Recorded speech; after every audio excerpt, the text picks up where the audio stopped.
Now we're live. Breandon, we have our King and Queen finals set up.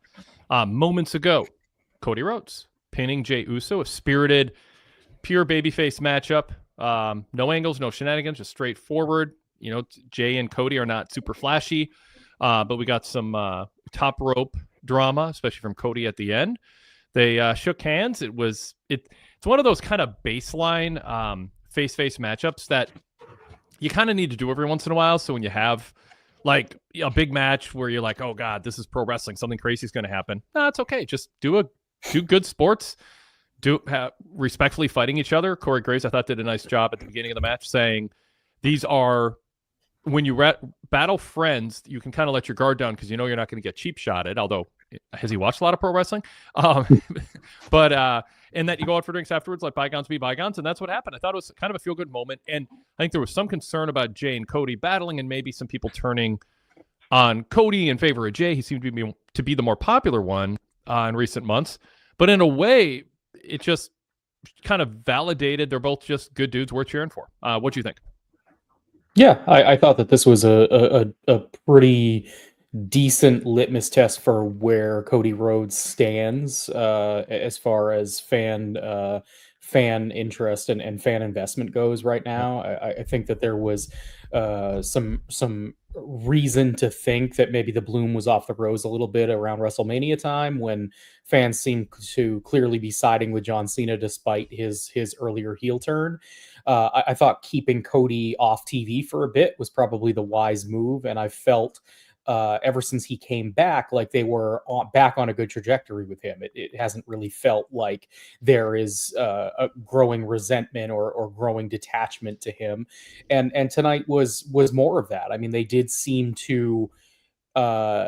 Jey seemed to get a louder reaction during his entrance, and part of that could just be due to how over the yeet thing is, but I thought that Cody received a star reaction as well. They were still into singing the song and everything, and by the time the match kicked off, it wasn't a situation where you saw people just overwhelmingly in favor of Jey booing Cody. Instead, it just wound up being, like you said, they're gonna cheer both of these guys. They really like both of these guys, and I thought that it worked. I mean, sometimes in a from a kayfabe perspective, in a tournament, sometimes you are going to have good friends and two baby faces face off. And that's what happened here. And it was a straight up one-on-one match. I thought it was a fitting main event for Raw, and a strong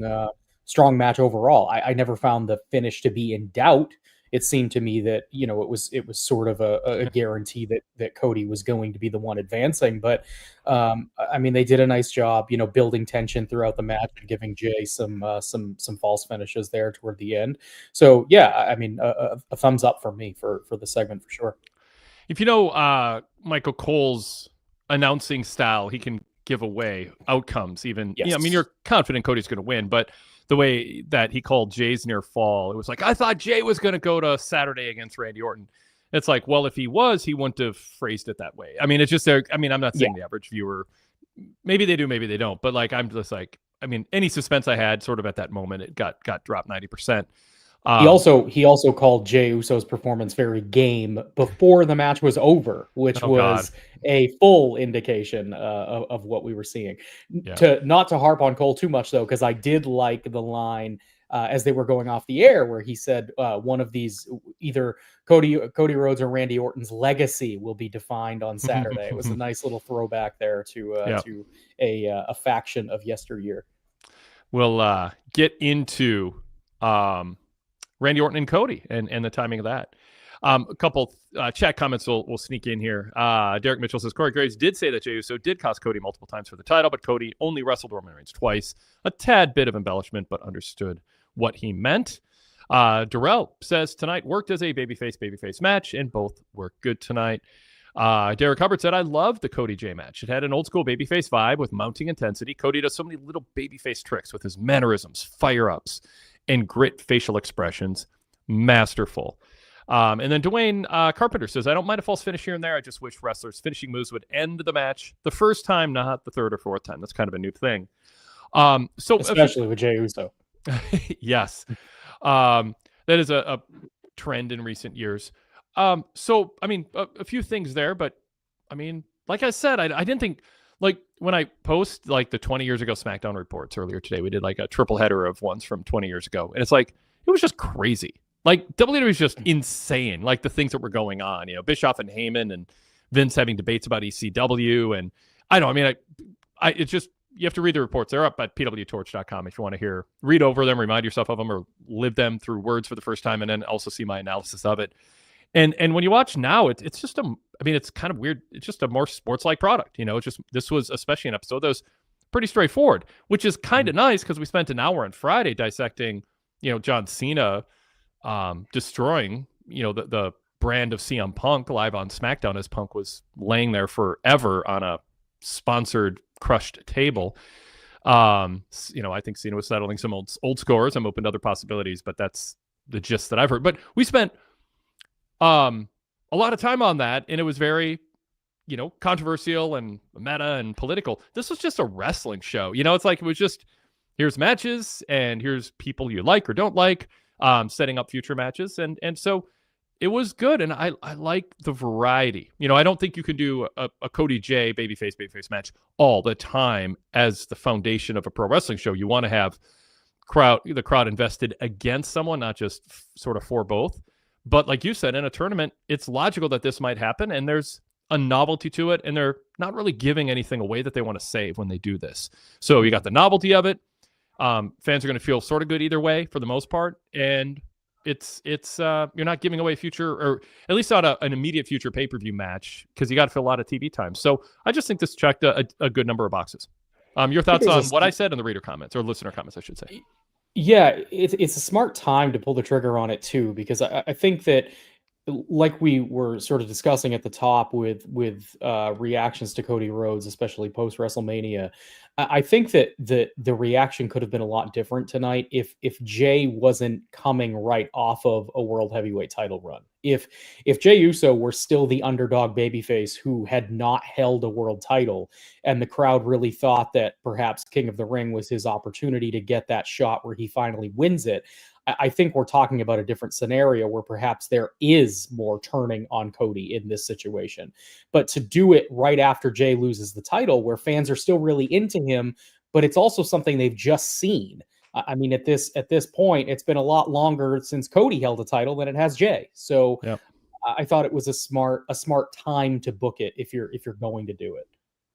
They've gotten a lot out of Jey this year, a lot more than they expected. I don't think it came at the expense of somebody else who deserved the push more. Jey's still getting, I mean, I love the concourse surrounded by fans making his way to the ring. I mean, I don't necessarily need to see the 5-minute ring entrance all the time, but when the crowd is that into it, you sort of vicariously can't resent it. I mean, it's for the live crowd, it's working. For people at home, I guess if they are bored with it, they can look at their phone for a couple minutes and, you know, catch up on whatever they do on their phones. So it's not that big of a deal. But I mean, clearly there's legs to Jey Uso this year, and this has been a successful push for him. But it is the time where he kind of, the circumstances is right, and you know, obviously they're telling a story leading into SummerSlam. They're not going to headline with Jey Uso headlining SummerSlam this year. You know, they already did the Gunther match. And I don't even know brands anymore. It's everybody appearing on both shows for tournaments in WrestleMania season. I have to get a chart out. I know he can only face whoever is the person he's on the brand of, but whatever. None of the matches jump out as good. So it was from the beginning kind of Cody's tournament to surprise us not to win. And it wasn't surprising. He did what we thought, but it's fine. You know, sometimes you just do what makes the most sense and try to do it in an entertaining fashion.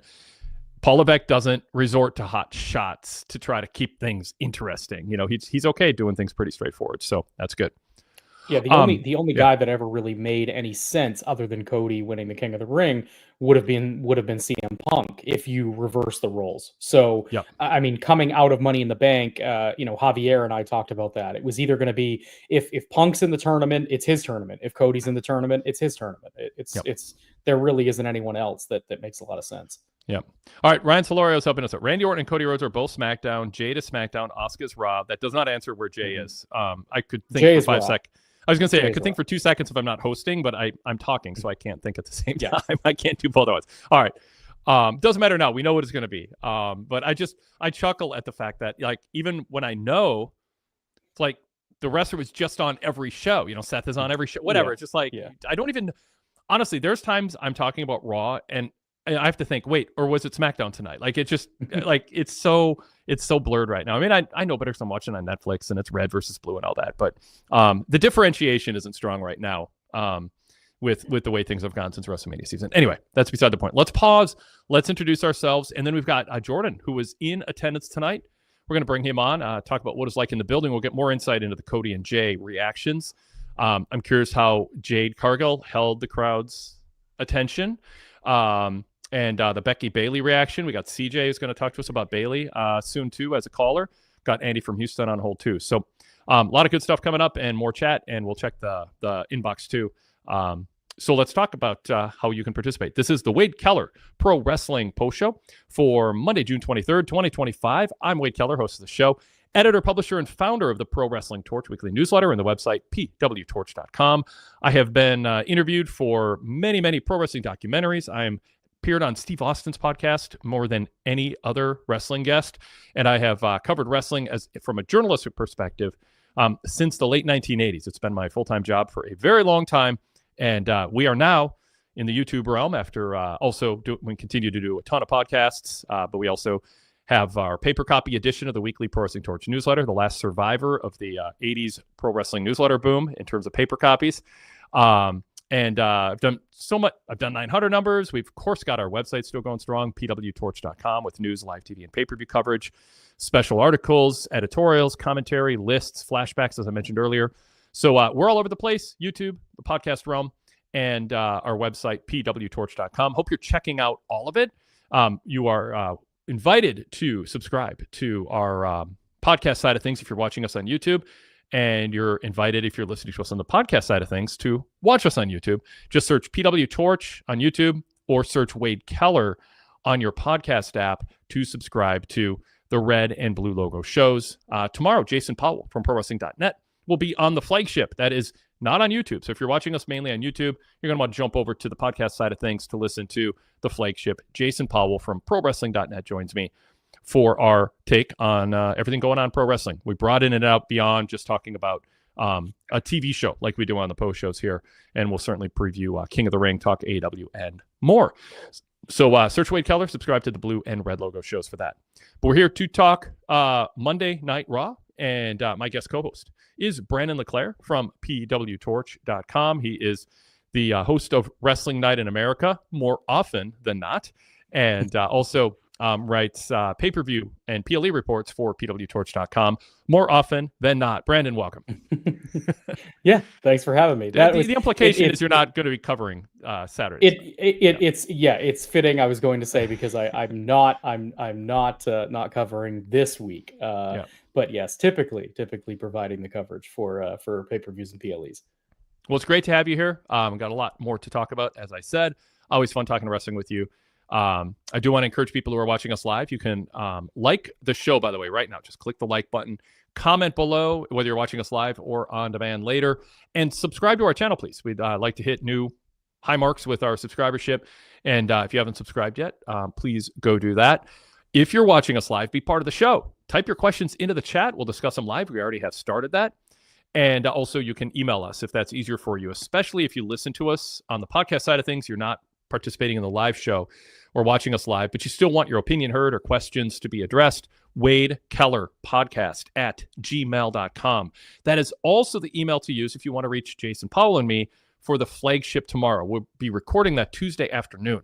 So if you have a topic you think we might not cover if you don't bring it up, or you have an opinion, you can push back on our opinions and whatever. Yeah, Wade Keller podcast at gmail.com. Finally, if you are a VIP member or a Patreon supporter, you can join us live as a caller. Just look for the link on our Patreon page or on our VIP website. In my Raw report, same thing for Dynamite and SmackDown. We include a link to that, and you can be a participant in the show. All right. Let's just keep rolling here and bring Jordan Thomas into the program. He attended the show tonight. Jordan, welcome. Hey, Wade, how you doing? Good. Is that now a good time to bring you on? Yeah, it's a good time. I'm just catching a ride right now out of the arena. Excellent. Sweet. All right. So, well, first, give me your top takeaway from attending live tonight. Oh man, I mean, what event! I mean, they announced a crowd of 14,000, but it was a completely packed arena. That main event, man, oh man, I'll tell you, that left the crowd was pretty hot. Those entrances were great, and I mean, what a way to end the show there. I mean, a great main event. Both guys gave it their all. I mean, the outcome, I'm pretty sure we all knew that was going to happen. I mean, Cody Rhodes getting a win there. But a good showing by Jey Uso, and then the sign of respect at the end. I mean, that was just a great end to the show. But, I mean, I have opinions about the whole rest of the show. I thought it was a very decent show. Not amazing, but good. Yeah. Well, let me focus on Cody and Jey for a moment, and ask you who got the better reaction, or how were the reactions different, both for ring entrances and then also afterwards? Well, I mean, that's the thing. Or I should say during the match. Yeah, I was going to say, I think during the match, it kind of varied, like 50-50. I mean, those entrances alone, I mean, the crowd got really up for both entrances. I mean, that felt like a big fight feel for just a day before, or a week before pay-per-view there in Saudi Arabia. But I think here in Columbus, at least, Jey Uso had a little bit of the favor fan-wise. But I mean, I still think at the end, Cody got a big reception to win. Both faces. That's a tough matchup, face versus face. It's really tough. Yeah. You talked about the excitement in the match. Was there any lull in fan enthusiasm while watching it? Or did they just? Because it seemed to me on TV it built over time. Yeah, it's one of those things. I felt like I kind of clocked my watch like around the 9:30 Eastern time zone time, like when we had the women's championship match, and then I'd say even the promo from Gunther, there felt like a little lull. I think there was a disappointment a tiny bit when Gunther came out. He said what he needed to say to kind of. It was a good promo and everything, but I think everyone was kind of expecting Goldberg to at least make a video appearance, some type of response to him. So I felt a little disappointed there, and I think both women's matches were really good. But yeah, I think I felt a little right there. Sounds good. We're picking up a decent amount of background noise. I don't know if there's anything you can do about that, Jordan, besides telling everyone to shut up, whoever is around you. But we won't demand you to do that.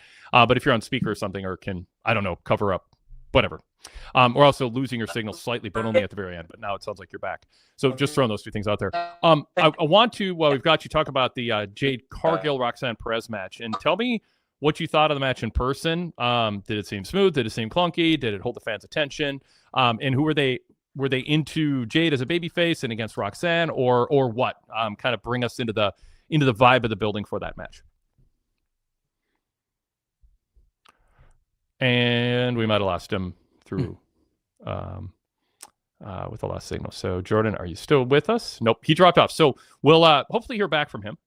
So Jordan, call us back, and we'll continue on that. Breandon, was there anything that he said that surprised you, or that you want to comment on in terms of Cody Jey, which is all we got to? No, not particularly. I mean, it sounded like much like what I heard, that a little bit of favor for Jey there, but ultimately still Cody was still over, and by the end the crowd was just into the match in general.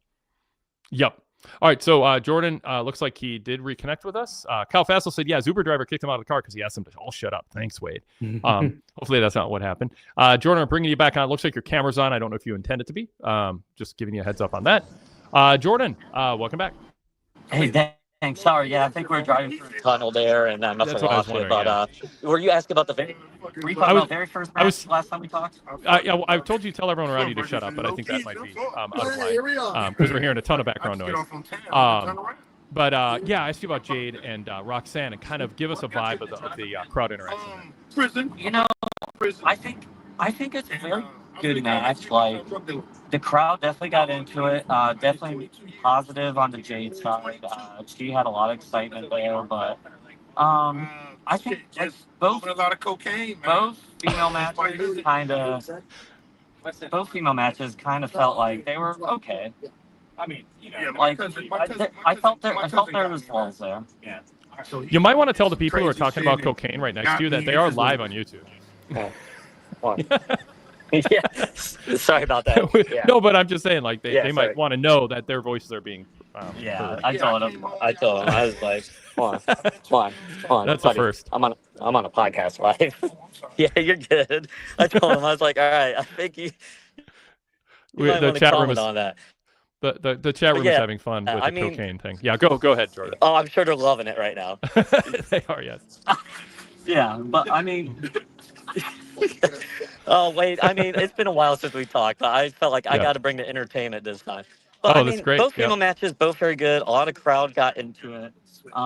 Jade's obviously a big fan favorite. Roxanne Perez did a great job, but I just felt like it kind of lacked a little energy. It dropped there. Yeah.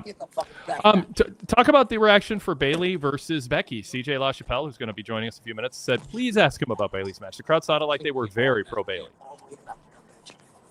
Yeah, it was very pro Bayley. I mean, I think it kind of varied, but I mean, I think it got a really good response though too. Like, the crowd was really hot from the start, but that was one of those matches too. I thought even with the main event, I think both matches started slow a little bit and very methodical. And I get that you're kind of trying to build the crowd up, but I felt like at times they had energy to start out, but they kind of lost it kind of a little bit in the middle, but then they got them back towards the end. But that's what I mean. I felt like there was a lull a little bit at times there, which is kind of disappointing because when I looked up, it was a completely packed crowd. It was very, like, here's the one thing I've rarely ever seen going to a WWE event. It was loud during the main event.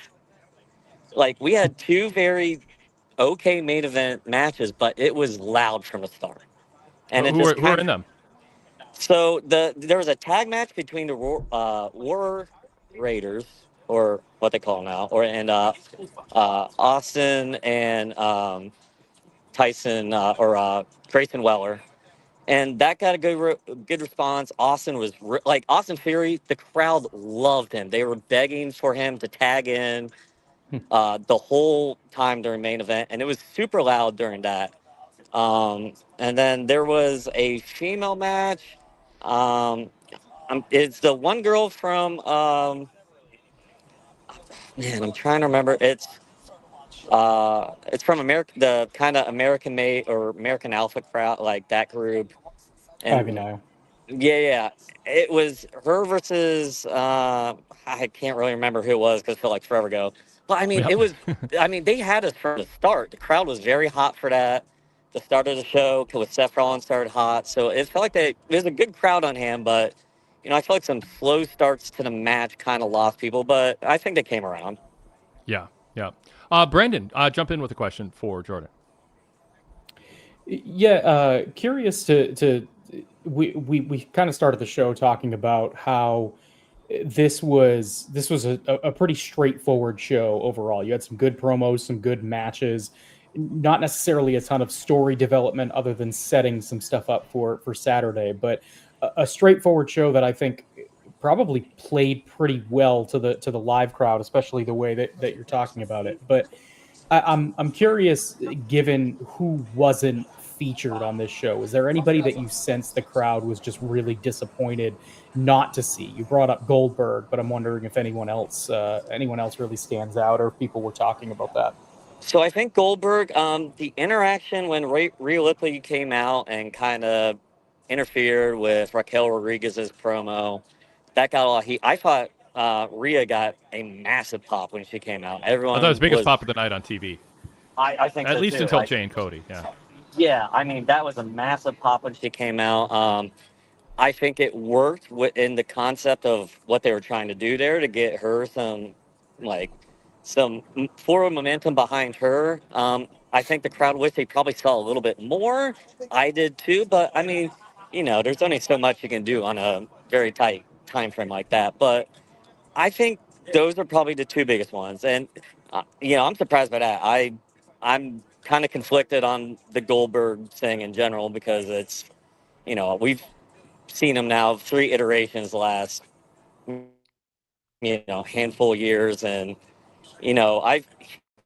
I heard you guys talking the other day, and like that match between him and Gunther, like I know you guys talked about hopefully like maybe a 10-minute match is close. I hope it's a 5-minute match. I hope Gunther Yeah. destroys him. Yeah. Well, talk about But yeah, elaborate on the reaction for Goldberg while the video was playing. Like, were people okay with the video playing? It sounded like there were scattered boos for Goldberg, and Gunther, when he cut his promo, got cheered. It wasn't like overwhelming, but to me, the most vocal people were pro Gunther, anti Goldberg. It did. It's like when he was out there, it was very pro Goldberg. I feel like I was in a section that was a wrestling heavy crowd, so they were definitely for him. But, I didn't hear a lot of boos. I will tell you this. The most boos I heard was them advertising the pay-per-view in Saudi Arabia. It got a very loud, kind of negative reaction. Yeah, I think that must have been commercial breaks on Netflix, so I don't think you guys got to hear that. But, it was very obvious that is taking place not here in America, and given everything going on right now, I think it was I think that was the most negative reaction of the night, was a pay-per-view in Saudi Arabia coming up soon. It's a complicated web over there, and politically, obviously, I don't want to bring a bunch of there's probably breaking news as we've been on the air about what's going on here, but it's interesting. The crowd is just like booing the idea of the show being in Saudi Arabia, or just kind of booing that WWE is taking these big matches and putting them somewhere they can't go, and it's an afternoon show. Yeah.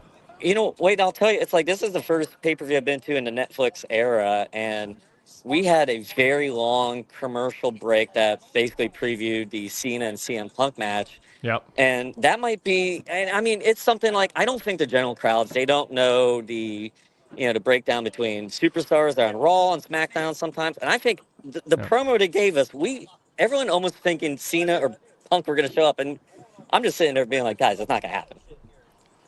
Yeah. And, I was joking earlier, not half joking, that I don't know who's on what show anymore unless I, stop to think about it for a second. And even then, sometimes I'm not sure because they've been appearing on so many, they've been crossing over because of the tournament and WrestleMania season and everything.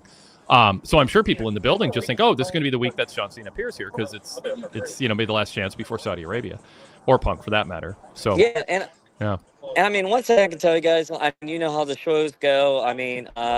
When it came to dark matches, there was 0 dark match. It was Cody Rhodes getting Mike and basically thanking the credit for a large attendance that came out, and everyone giving them support, and they just talked about company and continuing to show up. And it was good, but I think there was also disappointment with no dark segment. Like Seth, I almost feel like people were expecting will Seth Rollins do a dark match? Will he not? And it didn't happen. Yeah. Breandon, anything else you want to ask Jordan? No, I don't think so. I think we covered pretty much everything. I'll just ask, how did Penta do in terms of crowd reaction early in the night against Braun Breaker? I think really good. That starting match was really hot. There was a lot of, I don't know if it came across TV, a lot of woof for Braun. Yeah. Penta with his moves, he obviously gets a good reaction. I'm a big Penta fan. Back in the day, Wade, I covered Impact for you, and I have a very soft spot for him. So seeing him in WWE now, it warms my heart to see him on the big stage, getting big reactions from Impact to AEW to now WWE. I hope they have really big things planned for him. Wish he would have got the win, but that's one of those, with the faction that Braun's in, I feel like they probably needed that win, probably more than he did, but I think he definitely has some potential. The crowd really seems to be behind him, and he could really be a big star in the future. I hope that they utilize him. One other thing I want to sneak in before we let you go, Jordan. In the Seth promo, when he brought up CM Punk's name, it felt like Heyman was especially listening and reacting to the crowd reaction. It didn't sound like Punk got a huge babyface reaction. There weren't CM Punk cheers or chants. I don't want to overreact to that, but I do think Friday did some damage to him, and I think people are kind of waiting to see what his response was. Did you get any sense at that moment that maybe you expected more of a pro CM Punk chant? Oh, yeah. I was fully expecting a chant or something, but, I'm sure you guys heard it. There was no chant. There was kind of like a light feeling towards Seth when he brought it up a tiny bit, but like, I don't know. I don't know if it's one of those things like here in Ohio, like maybe we're just not as big on him, but it was quiet. There was not much of there was not a big pushback when he brought him up, and you know, I don't know. I wouldn't read into it too much, but you know, maybe that's something they want to work on, maybe a tiny bit. Maybe that's something that's like, okay, you know, it's kind of one of those things like maybe it's like we've been there, done that a little bit, and you know, maybe it's not as fresh as they maybe think in the office, but. We are losing our connection to Jordan, getting a little bit worse by the second. Jordan, I appreciate you. If you can hear us still, I appreciate you calling. If there's anything we missed out on asking you about that you think of, you can call back when you got better reception or email us. But thank you for that in-person insight. Breandon, I want to ask you, what did you think of Friday's promo with Cena and Punk? They updated the video tonight with some footage from Friday. Punk didn't get a great reaction. Breandon just confirmed that or backed that up, corroborated it. You know, we're going to get to Rhea Ripley getting a big pop despite, and Derek Hubbard in the chat is saying, you know, she's getting good crowd responses. She didn't seem to be too damaged by WrestleMania, all the lead up to WrestleMania, which we can explore. But I think Punk is damaged right now. I think Cena took it to him. I think Cena knew what he was doing. He was up to something, and he succeeded in a way that's detrimental to Punk. And I don't think Punk's going to get a chance to fire back because a lot of stuff Cena said he can't really talk about. He might not even be given a platform. I thought it was odd, and I think tonight, small sample, but the first crowd reaction wasn't CM Punk. It was like, oh, yeah, that guy who just got emasculated on Friday. But what's your take on what you saw and the reaction tonight? So I didn't read into tonight as strongly maybe as you did. I heard... So when Rollins was asking the crowd what they wanted, the first thing they did was chant CM Punk. Yeah. So it wasn't, you know, fervent. It wasn't just a massive, overwhelming reaction like he might have gotten at different times. But right. I think it is telling that it is the first name that that came up. I mean, Rollins even mentioned Roman Reigns before saying CM Punk, and they still chanted CM Punk first. Yep. So there is something to that. I think that he was. I mean, I don't think that you can come out of a promo like that entirely unscathed. What I think is interesting is that, to me, as someone who has been just wholly disappointed in Cena's run as a heel so far, this was the first promo that he's cut that felt genuine to me. It was the first time where I listened to what Cena was saying and I didn't feel like he was playing bad guy, which was a huge step forward. And I don't know if that's because he was just really motivated by the content or if he was getting a lot of things off of his chest for real. And that was John Cena the man, not John Cena the heel character. It was John Cena the man getting stuff off his chest. He was settling scores. I mean, that's my reporting on it beyond speculation. So I mean, it was a different side of him, and it was, as far as, you know, for the presentation of his character, it was better. It was a significant improvement. It felt real. What we've seen. Yeah, it felt like, it's just like, where is that guy? Yeah. I mean, I say that about wrestlers all the time. You know, I talk about Bianca Belair a lot. There's people who are just better in podcast settings or media interviews than they are when they're in character on TV. And that was a Cena that, I mean, the thing is he won over the crowd. I mean, the crowd was like actually on his side. So, and it's been a problem with him since he turned heel. Crowds have been more or less on his side. Yeah, but they were not opposite of somebody like CM Punk. The crowd was on Cena's side in relation to CM Punk because Cena was giving it and Punk wasn't standing up and firing back. Right. So yeah, it's a weird situation. I was surprised. I think Cena's unprofessional sometimes and just sort of does what he wants to do in a variety of ways, where, you know, there's not a lot of political strength to stop him behind the scenes from just doing that. So But you're totally right. I mean, we can talk about, it hurt Punk, but like it was a window into what Cena can be and maybe what he can be going forward as a face or a heel, because he dropped the whole cartoon grimace and just, that's the dude that people see at the bar afterwards, who they say that this guy's a star. I think sometimes people see wrestlers when they're off camera and don't understand how much of a big drop off it is when they get on camera in terms of that authenticity and the authentic connection with the audience. And this was one of them. The go-to example way back in the day was Brad Armstrong, the most boring promo in the 1980s territory days. And everyone said he was cracked everybody up. He had the best sense of humor and everybody loved being around him in the locker room. You would never have gotten that idea from watching him on TV. Like, they're just people who tighten up or subtract everything that makes them interesting when the camera's on.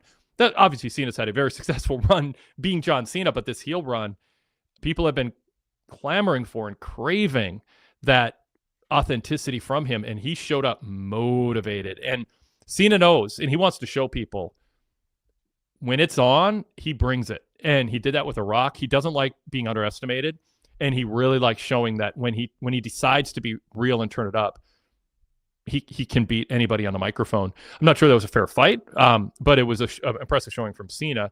So yeah, we'll see. I do wonder. I think you hit the nail on the head with Punk and the response or lack thereof. I mean, if he's given an opportunity to respond, you assume it comes Friday, presumably in Saudi Arabia, where you're not going to have the same kind of rabid crowd, and you're not going to have a crowd that is necessarily invested in the inside baseball stuff that is sure to get thrown around if they let him go out there. But to further your point, I think it's true that in order for Punk to adequately address Cena's claims, he's going to need to say things that he's not going to be allowed to say for a number of reasons, most of them good. Yep. And there's also some things that Punk simply can't respond to because Cena is right. And I mean, yep. I'm a huge CM Punk fan. I mean, CM Punk is the reason that I didn't stop watching wrestling in 2011. But I mean, anybody who has followed CM Punk's career for this length of time understands that on the scale of hypocritical nature, CM Punk is pretty high on that list. And it's there's a lot of stuff there that he just can't defend. Yeah. Interesting comments in the chat about the Cena Punk thing. And I will do a minute on this, or a little bit more on this, and then we'll get back to tonight's show. Although they did a video package, and obviously it was selling Night of Champions, so it's relevant to the post-show format here on Raw. Standard Deviation in the chat said that Cena promo leveled up my excitement for a show that I was otherwise only planning to listen to in the form of podcast reviews. Jason D from Australia says Cena would obliterate anyone in an unscripted promo battle. He just has that confidence and is so good at picking apart weakness. All of Cena's weaknesses are baked into the cake. Mark Peschetti adds, when Cena went after Roman on Raw years ago as a hazing, Roman took a while to recover. Punk will be no different. And Kevin That's Weird says, good promos have to come from a real place. That came from a real place. And if it's a bit of an overly honest, unfiltered opinion, so be it. Cheer or boo. But that was great. It was a great performance from Cena. The question is, and I asked this on Friday when we talked about this for like an hour plus, is to what ends? To what ends did Cena decide to castrate CM Punk live on SmackDown? It seemed personal. It seemed, you're down. I got more power than you. And I'm gonna get a lot of texts tonight from people who don't like Phil Brooks, thanking me, even if the receipt came late and after Phil redeemed himself in a lot of ways with his conduct on this run. I think that was a receipt, and Punk just sort of has to do what Tommy Dreamer did way back in the day and go, thank you, may I have another. I mean, he doesn't have the power structure to do anything to, fight it. He's just got to kind of take it, but I think it hurt. So we'll see. I mean, like I said Friday, and I've, talked to people about it since then, quite a few people, we have to see how they round this out. But I mean, I don't know what was heelish about it. He, like you said, he spoke a lot of truth. Go ahead, Breandon. Yeah, I think that there's a distinct possibility that Punk, gets cheered heavily in Saudi Arabia, gets cheered heavily next week on Raw, and this is all for naught. And I think that the other possibility is that the crowd does start to turn a little bit, and then you've got a heel CM Punk. I don't think that this hinders CM Punk's ability to draw money as a main event level star in WWE. I think that at worst, we're just talking about maybe a pivot to a heel run.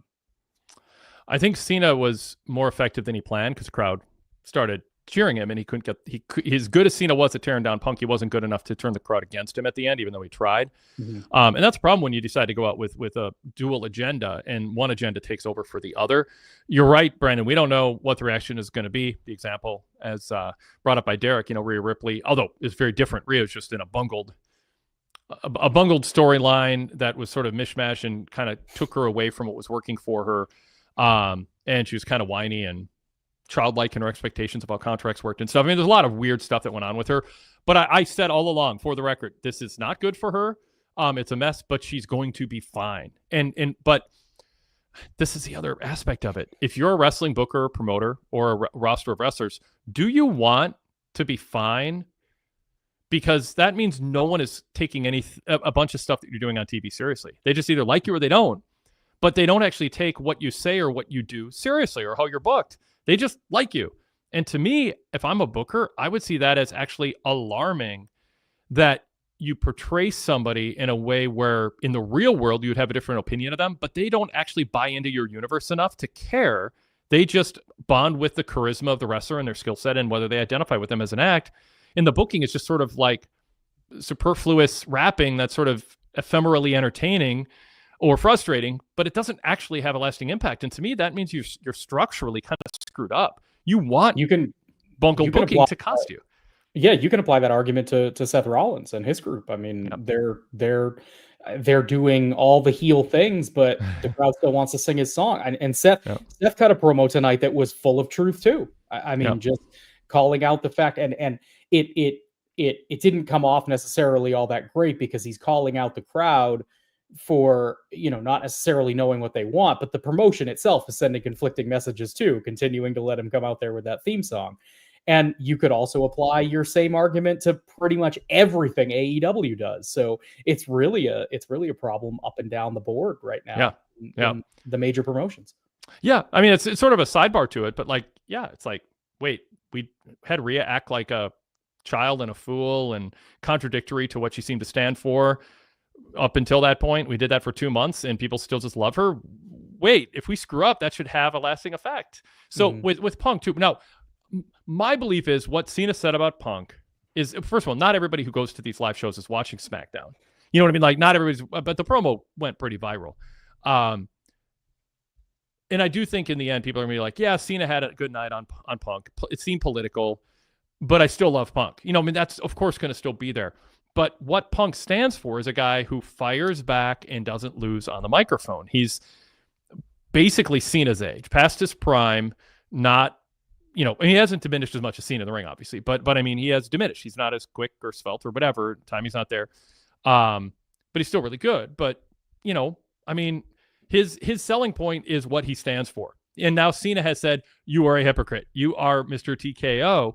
And I'm told there's no plans for a Punk heel turn. I mean, this is not like setting the foundation for it. I mean, it can happen later, but this was not the opening chapter of priming people for that. That's not what this was. Cena deciding he had something he wanted to do and no one around can stop him. I mean, that's really what this was.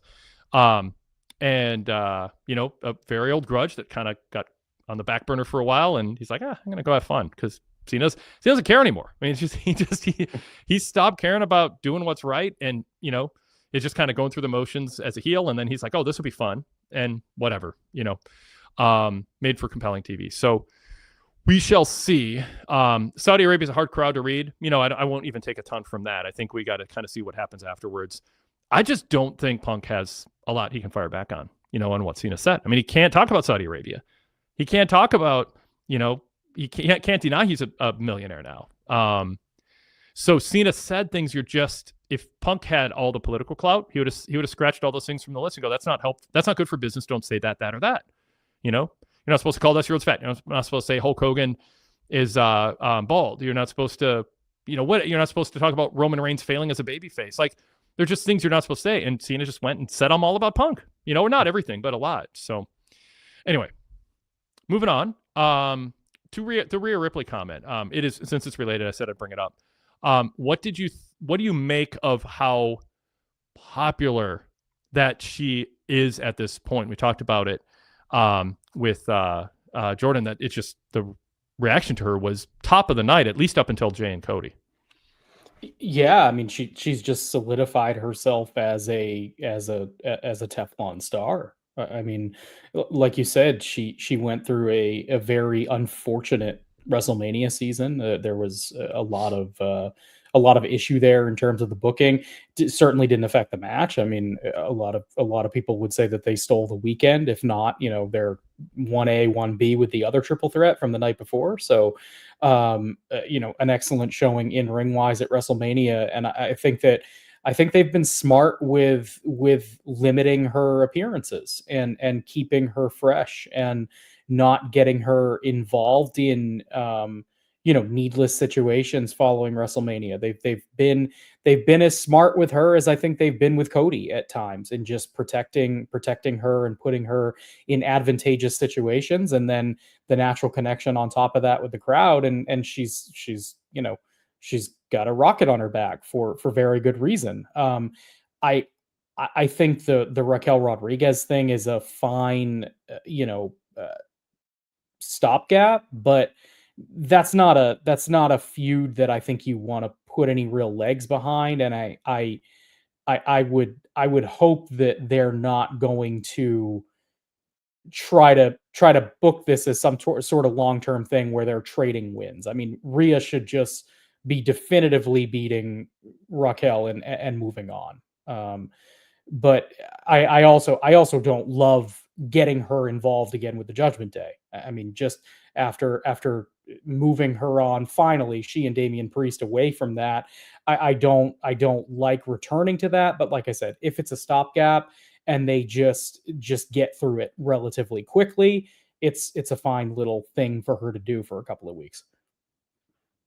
I put Derek's quote on the screen. I'll do even better. I'll put Derek on the screen. Don't know if he wants to follow up on this, but Derek, welcome.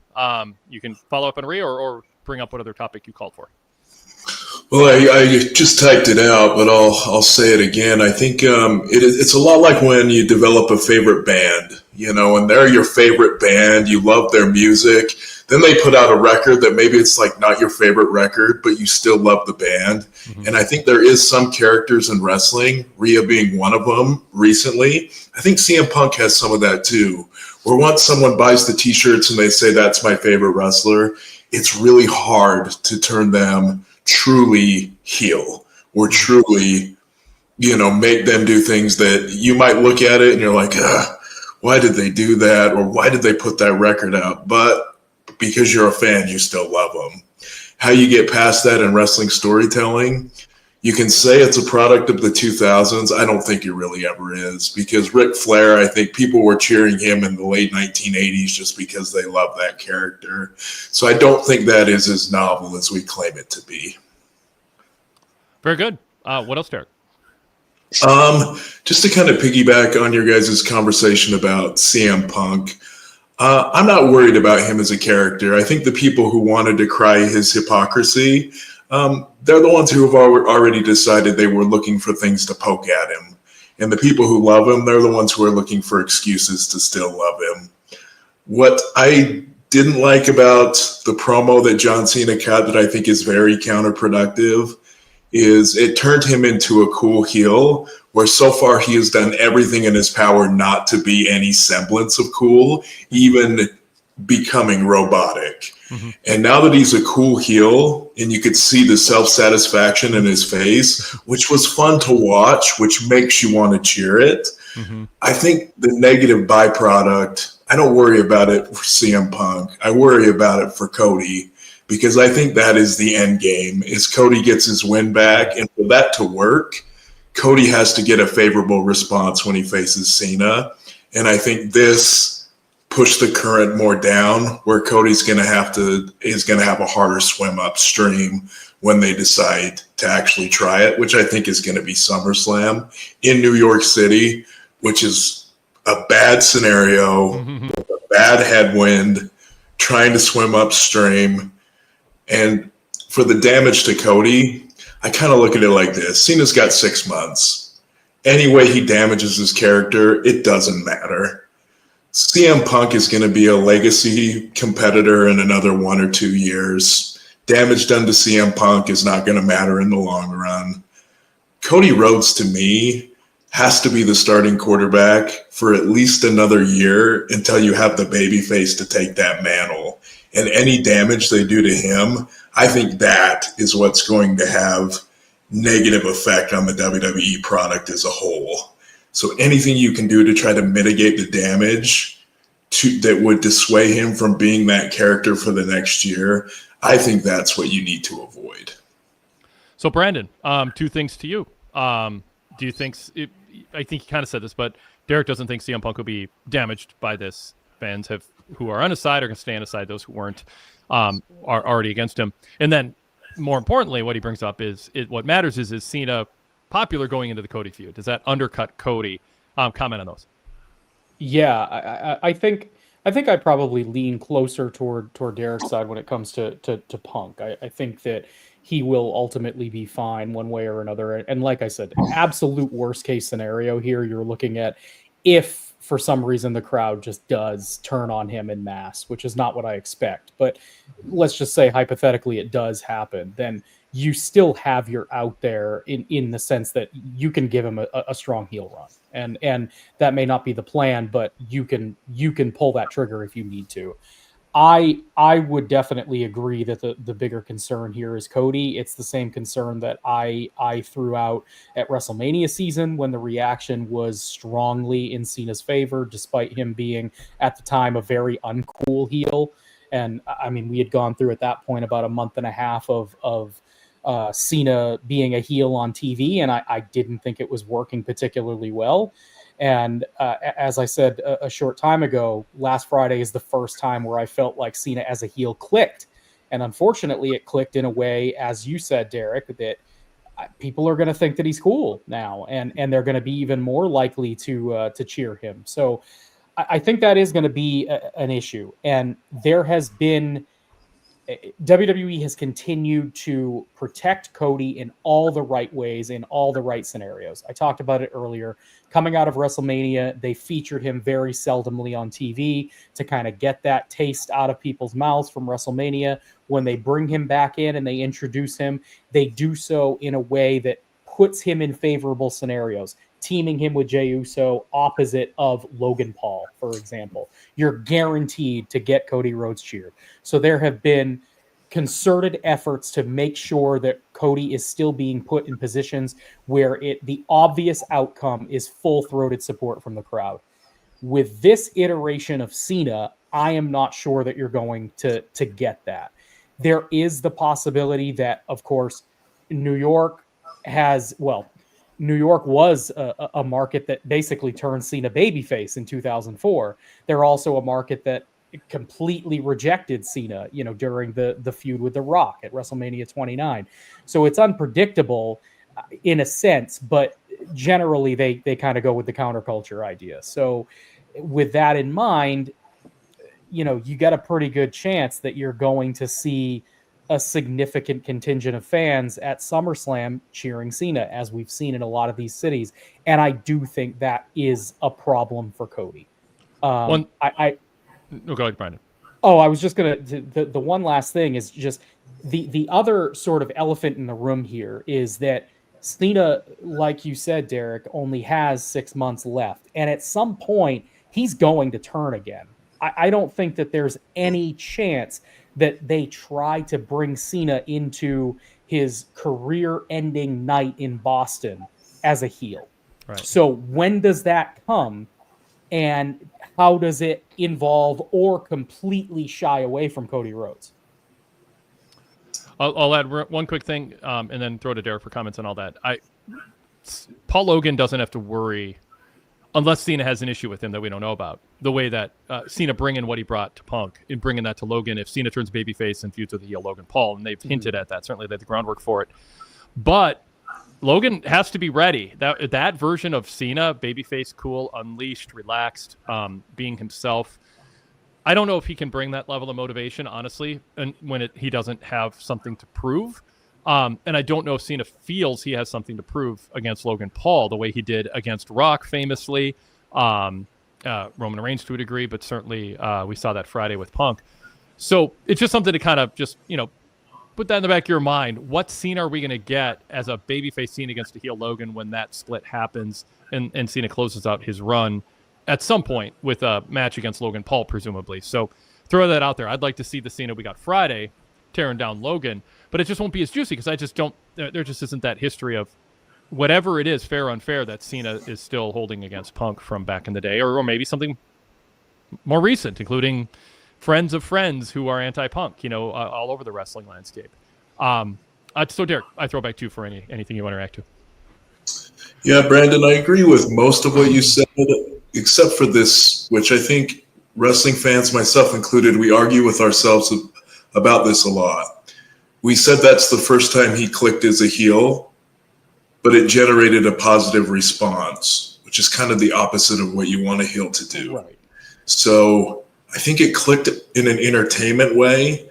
I think the robotic, boring for the sake of boring, whiny, complaining, that was actually clicking as a heel, even though it wasn't very entertaining because it was swimming up against the grain and not generating a positive response or a favorable response by wrestling analysts. So I think a lot of times we argue against ourselves that way. And what's the best road to take? I'm not sure. Do I want to watch boring television so someone generates a negative response? No, but I do think that cool heels have become bad for pro wrestling.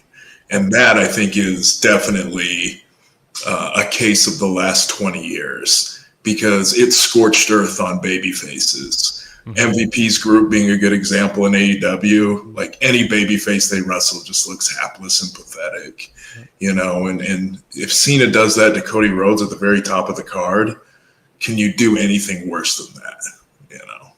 And so go ahead, Breandon. Oh, I was going to say I'm totally with you there. To clarify some, I don't think so. Cena's been getting cheered largely week in and week out, regardless of what he's doing. So I don't think that the character in any respect is necessarily working as it's being presented. But I agree. Friday was the first time that he was entertaining, and I mean, as a heel, you still need to be entertaining. You still need to captivate to some extent. And to me, the work that Cena has been doing as a heel has just not been good. It's just been the very paint by numbers. I'm turning on the fans because they're ungrateful, because they're this, they're that. It was very much, as we brought up on these shows many times, this whole run for Cena has been very much you people. And the sad thing about that is that there's a lot of meat on the bone there for Cena to attack. And maybe it is the notion that if he did attack it, we're looking at the reaction that we got on Friday. Because Friday's the first time where it felt like he kind of did, where he kind of finally went for it. And we saw how it turned out crowd reaction wise. So maybe they were aware of this and didn't want him to kind of take that approach. I still argue, there should have been way more follow-up with the stuff with The Rock, for example, and attacking it from that angle of him being a corporate stooge for The Rock and for the board, for the TKO board and whatnot. But yeah. Derek, you want to react to that? And then I'll add something too. Okay, no. So then I'll jump in with this before I lose my thought on it. I had been defending Hina Seal because I didn't think he had anything better in him because he's kind of a cartoon-faced goof. And then Friday, he brings that. And I'm like, okay, well, if he had that in him, how about he channel that when it's not him being personally motivated to show somebody up, like with Rock, a little bit with Reigns, like with Punk, where it's personal to him. Can't he make everything channel that in some way where it's not a grimacing, cartoonish heel Cena? Like, bring that when it isn't just motivated by. It's like a basketball player who scores 40 points when he goes back to his old team. It's like, well, can you do that a few extra nights too, please? You know what I mean? Like, why are you just waiting for when you're like especially motivated playing the guy you got traded for or the team you used to play for? If you have that in you, I mean, you can't do it 82 games a year. I mean, you're good, of course. Just like WrestleMania season is more exciting, peaks than off season. That's by design. But come on, do it more often if you got it in you. That's how I felt after Friday, and I want to underline that. Like, I have to stand corrected if Cena had this in him, but it's this triangulation. I don't know if I'm using that right, but like, he's got to pluck being booed and also being motivated and connecting and real, and find a way to not be the cool heel that gets cheered, but not be the boring, cartoonish heel who's underachieving as a compelling character and is also largely getting cheered, but without the entertainment factor. So the ingredients are there, but man, it's just he hasn't hit that sweet spot yet where he can actually be motivated and effective and real and also get booed. And that, to me, I don't think anyone should celebrate how, quote, entertaining Cena was. You should decry the fact that Cena hasn't mastered the ability to be both entertaining and compelling and real. Oh, yeah, and effective as a heel. Yeah. Well, Wade, I think you touched on something that I try to figure out every day as a high school teacher, and that is the hidden alchemy of motivation. Yeah. It's like when it's there, it's hard to extinguish. But when it's not there, sometimes you can't just make it appear. It's like a dark art. And when someone's trying to make it and get to the very tippity top of the card, you don't have to summon the demons to create motivation. All the ingredients are there, and it's like magic. But for a guy like John Cena, something has to light the fire for that motivation to occur. Yep. And it's not the normal things that are going to motivate 99% of your roster anymore, because he's already been there, you know. But do you guys mind if I talk about Jade a little bit? No, go ahead. Yeah, because I think I'm worried about Jade's progression. I've been very forgiving of her as a wrestler. But like today, she did a singles match, which I will always argue are the hardest matches to do, because there's not the action going around everywhere else where the camera's not fixated on you. And I just see all these little things that she does where it's just beyond me. If you really care about her being a star, they're easy fixes. And the fact that she hasn't fixed them in the last 4 years is either shows that she doesn't react well to coaching, or that she takes it, responds, and then forgets when she's in front of a live crowd. And a few of those things I'm talking about today is one is as simple as kickouts. And here's my comparison. When Cody Rhodes kicked out in the main event, he kicks out in a way that generates a pop every time. Yep. It's so easy. You throw your shoulder off the mat, you raise your hand in the air, and the crowd comes to life, and it builds up the match so much. Jade's kick out is this. So lackadaisical and so lazy. Yep. And you hear if you could hear silence, which is impossible, you would hear silence. Because it's the sound of the response. Notice silence. Exactly. Yeah. And so like every time she kicked out in that match, I was like, come on. And then her foot placement too, waiting for stuff. It feels like someone who's doing walkthroughs of the match, which is, I hate to break it to wrestling fans, but that's what wrestlers do now, is they walk all their steps in the ring before the show. She feels like that is what she's doing when she's wrestling, besides a few moves that she hits. Yep. There's no urgency. And to me, it's just, man, how long has she been wrestling? It's 5 years, right? Is that right? Or is it longer? That's about that. I mean, I don't know right off. But the fact that she hasn't got past that yet is, to me says don't push her to the main event, despite the look, despite the boxes that she checks, the boxes she's not checking, and that she's not progressing in, I think are disqualifiers. So, did you see kind of what I saw today? Oh, totally. Yeah, I mean, there's people who have and sort of it factor charisma wise, but there's also people who have an it factor in the ring where you don't know why, but you're just pulled into it. All the detail stuff is there. It's not about being flashy and doing flips and dives and moves with Japanese or lucha names to dazzle. Like, it's about the fundamentals of making what you're doing feel like you care about what's happening. You're in a fight.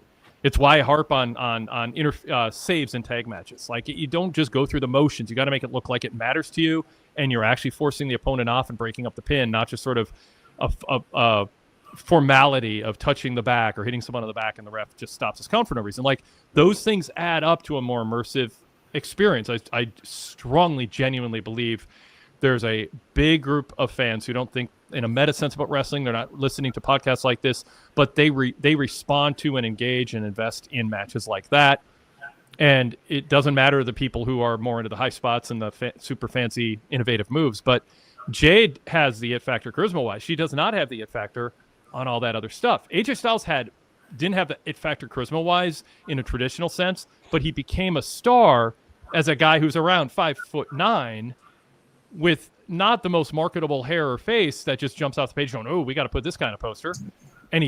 But you were engrossed in his matches, and it was flashy moves for sure. Top shelf athleticism, but there was that extra little something he did in his moves that just pulled you into the idea that it's a fight, not a performance. Jade doesn't have that. And should she have gone to NXT, or would that have taken some of the shine off? But I mean, tonight I watched, I'm like, this was the biggest test I think she had against somebody who's pretty good in Roxanne. You'd think, oh, Roxanne can create movement, do the Shawn Michaels Diesel type thing. And it didn't do it for me. I thought it was clunky and sloppy. Her instincts aren't good. She's just not a natural at the ebb and flow of a wrestling match. And I'm not even sure working house shows is going to do it. I mean, there's a lot of people who just never get good. That might be her. She might, she's kind of like a center who can't make free throws. She's there because she's tall and has this amazing look.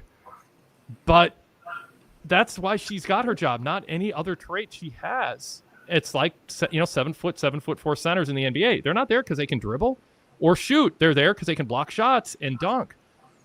But in wrestling, you got to be able to tell a story. And I mean, maybe she'll improve, but it's been a long journey, and she's no question better. I don't want to say she's not better than when she was being ultra protected in AEW, but yeah. Breandon, your thoughts on Jade? Yeah, I think I was maybe a little bit higher than you guys on this match, but I recognize and agree with the general point here, in that the lack of improvement has been concerning, and I agree, Wade. She has improved since the early days, and I think she's even improved some since just coming to WWE. I don't think that when she first showed up on main roster WWE TV that they would have trusted her to have a multi-segment match on Raw in a big situation like this, a Queen of the Ring semifinal match. And she didn't embarrass herself. It wasn't something that the crowd just completely rejected by any stretch. It was serviceable. It was passable. But with today's standard for women's wrestling, I don't think that she clears the bar that you're looking for. And there is what both of you guys have brought up. There is a slowness. You see her thinking through her spots as they're happening. Mm-hmm. I heard her call out a couple of spots tonight, a backbreaker spot, or it may have been Roxanne that called it out, but regardless, the spots were audible. They were audibly called. And there was the moment at the end in particular, the finish really stood out to me, because she hits that power bomb and you can see her kind of going through the motions, deciding, am I going to pick her back up for a second one, or am I transitioning into my finish? And she kind of hung there and put the referee in a bad spot, because Roxanne's shoulders were on the mat. And you could kind of tell that the referee is thinking like, I'm supposed to count here. I see 2 shoulders on the mat. And she recovered quickly enough to turn it into Jaded, but then she also hit Jaded reverse so that she was not facing hard cam, which sometimes she does that so she can do the lean back. But you could tell when she hit it that the alarm bells were going off in her head like, oh, I was supposed to spin her around. This was supposed to be from a different angle. So I think there are those moments where, like you brought up, Derek, maybe she's either not receiving coaching or she is, and it's just not clicking once she gets in the ring. I'm not sure what her ceiling is at this point. I will say anecdotally, and this is in support of her certainly having something. So my fiance, who is not a wrestling fan by any stretch of the imagination, doesn't pay attention unless she can help it, and rarely sees wrestling unless it happens to be on a night where I'm watching live for coverage like this. And she was just reading on her Kindle sitting next to me on the couch, and Jade has enough of a presence that she looked up, watched Jade for a moment, and said, oh, who is this girl? So there is a star-like quality there to her. She stands out to people, even non-wrestling fans. But there is an issue with the other stuff. Yeah. So I like that your critique on her was specific, because I hate when people just say this, oh, she's green. Well, how do you correct green? Yeah. It's just like a blanket statement that doesn't mean anything, that people use it like they know what it means. No. Okay. And then when it comes to the it factor, it's hard to put that into words, but I do feel like this is the way that I look at it. When a wrestler gets to a point where you can tell that they feel it, you're not remembering spots anymore.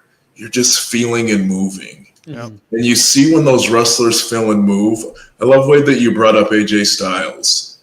AJ Styles did a knee drop, but he did it better than everybody. Yep. Because it had a purposefulness and an intensity to it. He did a jumping clothesline / form into the corner, and he did it better than everybody. Yep. Because you could tell there was an aggression to it, because he was feeling the move, not just, oh, I'm supposed to hit a forearm. Yep. I think when you see like a lot of rookies who didn't grow up doing the pro wrestling thing and just loving it and being in a live crowd and watching an indie show and really feeling it transfer in a live arena setting, or feeling it transfer through your television while you watch, then you're like, oh, I want you to do this. And when the crowd reacts like this, well, then do this. You're almost telling them how they're supposed to react to a different situation, and not letting them feel it and react to it in a human, aggressive athlete performer way, which are like the 3 components that make pro wrestling different than acting or sports or, being in a theater. Yep. Exactly. And someone who doesn't come from that world, there's people who develop it, like Kurt Angle. When Kurt Angle turned on the intensity, I wouldn't mess with that guy. It wasn't a competition, but it felt like a competition because he felt like it was a competition. Yeah. Jay just doesn't feel like there is that fire in her. Yep. And how do you coach that? I want to say you can coach anything in life, that everybody can get better at everything because human evolution and adaptation says you can. But I do think there is some hidden skills where when you try to develop them when you're 34, I don't know. But she's got the curbside appeal, like Breandon. She's a head turner, but there's a lot of wrestlers. Yeah. A lot of wrestlers who are head turners who could not hold the audience's attention in matches. Yeah. A lot of people look good on magazine covers, and the bell rang, and people are like, "Yeah, Sid would have been the biggest star in this business instead of pushed over and over if he had some things going for him that others who were just better athletes and better instincts for it." I mean, motivation is what Sid needed. and you know what, with Jade too, there's sort of, people go, well, it's fake, so it doesn't matter. And I'm not saying she says that, but there's people who don't follow pro wrestling and don't understand, like, well, why, who's good at wrestling? It's like thinking somebody's good in a Rocky movie at boxing. It's like it's in the script. You win or lose based on that, but you don't pay plants to cheer. You know, like you got to get people invested. And I don't know that Jade understands or has it. Maybe she doesn't. She just can't tap into it. I don't want to prescribe feelings she has that I don't know that she has. But it isn't. It's not a disaster, but it is slow moving, and I am leaning against her becoming a transformational female star at this point for this company, rather than leaning for it. And I think Wade, it's like one of the biggest exceptions that I think why wrestlers and wrestling fans both alike say when people say wrestling's fake, we go crazy. Because if you've been to a wrestling arena as a fan, whether you were 14 or 40, when the main event's going and that crowd's going crazy, nothing is realer than what's going on in front of you. Yep. And as someone who, I did indie wrestling for a while, at the end of a match or during the match, you feel my heart rate. It feels real to me. Yep. The fans, it feels real to them. And I think sometimes the performing art, when they don't, it's not feeling real to them. You can tell. Tell. But very good. Always thanks, guys. I don't want to talk your ears off, but you guys have a great night. You too. Thanks, Derek. Mark Biscetti, by the way, said, Jade's progress is so bad, my girlfriend, who's only recently a fan, asked, why would they push her overall? So many women on the roster. But she has an X factor. That's the answer. You look at her, you're like, well, you got to try harder with her than you would with someone else.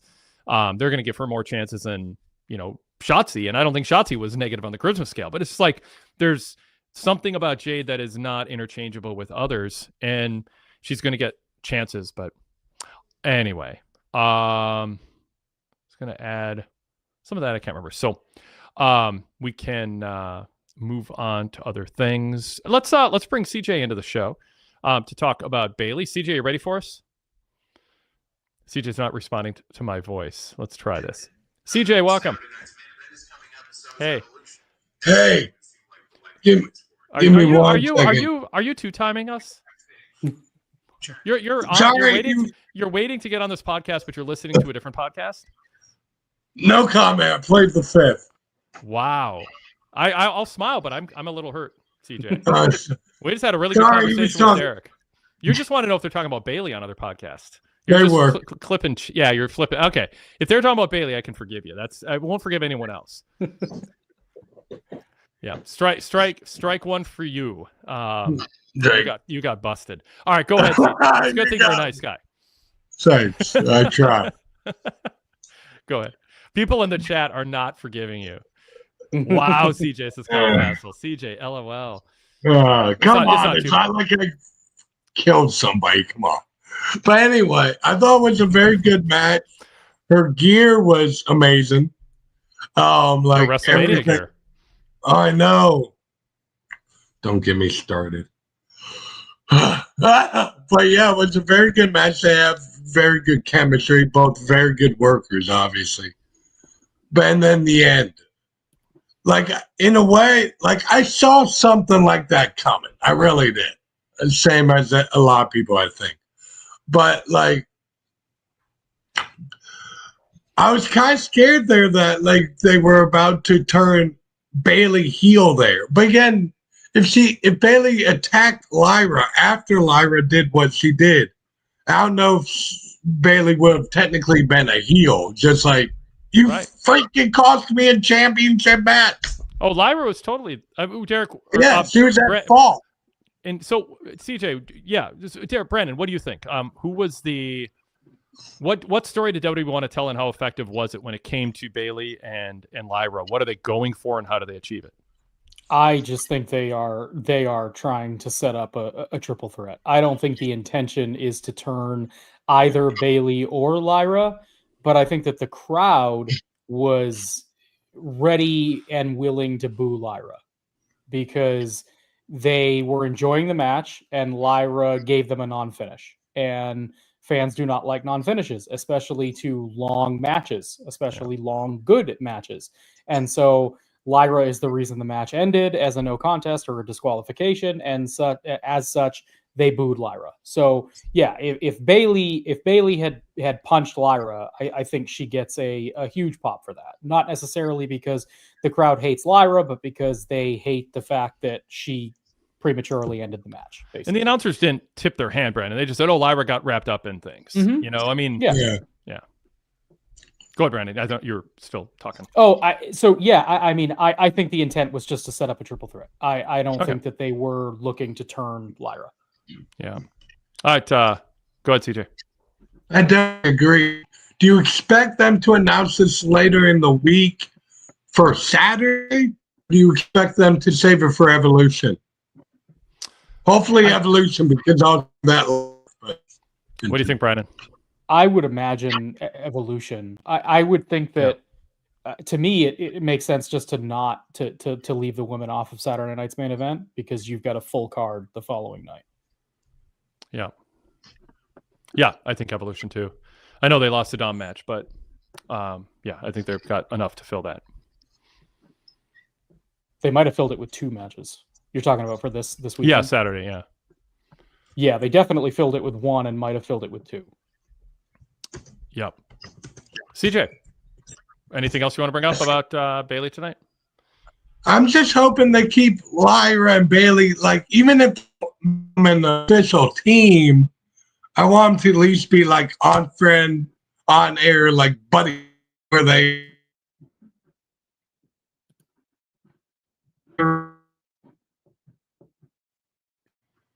Are you okay? Wait, you guys disappeared. Are you there? Wade, you're muted. Yep. His internet was breaking up, and then he couldn't hear or see us anymore. Let's see if this is reestablished. CJ, can you hear us now? Now I can, yes.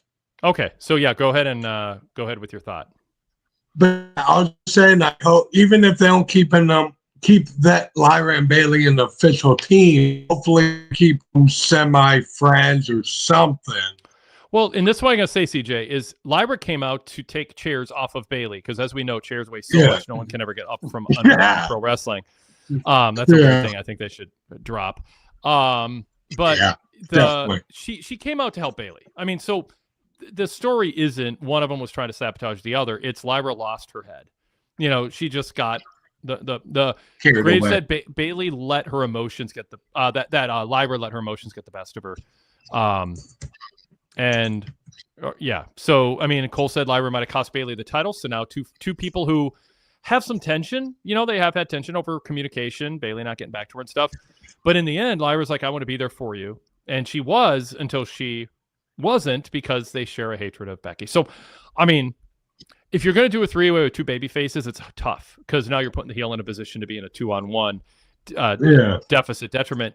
But so you need to create some genuine, believable tension where you don't think the two are going to work together against the heel, and they accomplish that. That's the defense of this angle. If you're going to do 2 baby faces and heel in a triple threat, you need to have their hearts in the right place, but their tempers get the best of them, and that's a story they told.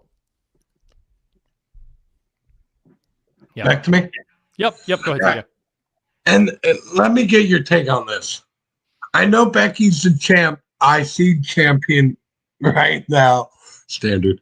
It's funny. But anyway, she's the champ right now. But I'm kind of torn, because in a way, I want Bayley to win the IC and US title so she could call herself a Grand Slam champion again and be technically correct. But like, I wish it was later, because there's a part of me that would strongly argue Bayley and Becky are still above the IC and US titles. They should be going for the world titles. Then they still are at that level. Brandon, talk about that. What do you think? Yeah, what do you think about 2 legacy stars, 4 horsewomen? Is this elevating the IC title? Is it diminishing them? Is it doesn't matter? They're just filling TV time with wrestlers, and you know, you can't have Becky and Bayley in the world title picture constantly. What do you think? Yeah, I tend to fall probably closer to the latter of the 3 categories. I just think that the secondary women's titles were created in the hopes of creating, you know, parity between the men's and women's divisions. and giving a title to giving a title to the quote unquote mid card of the women's division, so that they could justify having more than one singles program on the shows, because previously you were basically relegated to whatever was going on in your world title picture and maybe a tag team angle, and that's about it. So this gives them, you know, a reason to have that in the middle of the women's division. I don't view it as a knock on Bayley and Becky. I see it more as an attempt by the company to elevate these new titles that don't necessarily have a ton of meaning right now. And I think that they've already done that with the Intercontinental title. I mean, Becky in and of itself holding that championship, I think already makes it vastly more important than what you've seen over on SmackDown with the US women's title. So I think it's accomplishing what their aim is, at least for now. TJ, anything else quick? Yeah, they just have to keep her happy so she signs a new deal next year. She can't leave. All right, TJ, thanks. Appreciate it. Have a good night. Love your passion. Take care. All right. Yeah, variety of comments in the chat. Mark Biscotti says Bayley can't endure another heel turn. She'd be worse than Big Show. Sean from Tennessee says the story is so weird. Who are we supposed to like? Bayley's reaction wasn't great either, unfortunately. And that's the balance. You know, how do you create tension without making one of them seem unlikable? They screwed that up with Rhea earlier this year. Goodfella says Lyra was made to look silly. That's a bummer. Yeah, Breandon. I'm really curious to see. Javier and I had this discussion with CJ on the Money in the Bank post show. I'm curious to see if Bayley is able to refine her character going forward to some extent, because I think that a lot of the notion from a certain segment of fans believing that Bayley's been held back. There have been times where I think that that's true, and there have been other times where I think that Bayley's presentation and her character have just done her no favors, and she's spoken to that at length. The Chris Van Vliet interview that she did during WrestleMania season, she acknowledged some of those concerns and said that her character hasn't connected always in the way that she wanted to. And so since her return, I haven't really seen much of a pivot. I mean, this is more or less the same Bayley that we've been seeing since she turned babyface. So I'm wondering if there's another gear there for her. And what that looks like. I also think this is something that came up in the chat earlier, and it's something that I think is worth continuing to harp on. But in a company full of really bad theme music, Bayley might have the worst of them all. I mean, they really need to get her a new theme. Mm-hmm. Yeah, I mean, I don't know that enough attention is being paid to it or resources, but also they might not be sure. You know. What is she right now? Where does she fit in? You know, a veteran gatekeeper, a veteran standard bearer. Is she headed towards more Natalya, or is she still Charlotte, Becky? Is she going to be the person who wins means something against? What's her constitution? What does she stand for? Who is she? And the turns, you know, kind of make people they're not quite sure who she is, and it does come across like she doesn't fully know what part of her she wants to lean in on and amplify right now. Mm-hmm. So, you know, we are on a journey with her, for sure. Okay. Let's go to JB from Detroit. He'll cover a couple issues we didn't get to here. He says, does Sheamus have a history of smiling to people's faces and stabbing them in the back? The backstage segment with Rusev didn't really land with me. I feel as though the League of Nations didn't really have a lot of staying power to be referenced like everyone knows what it was in 2025. Yeah. What'd you think of the Rusev Sheamus interaction and, you know, building up whatever they're doing? It's fine. Interesting to hear a mention of that. What was League of Nations? League of Nations yep. In 2025. Not what I would have anticipated.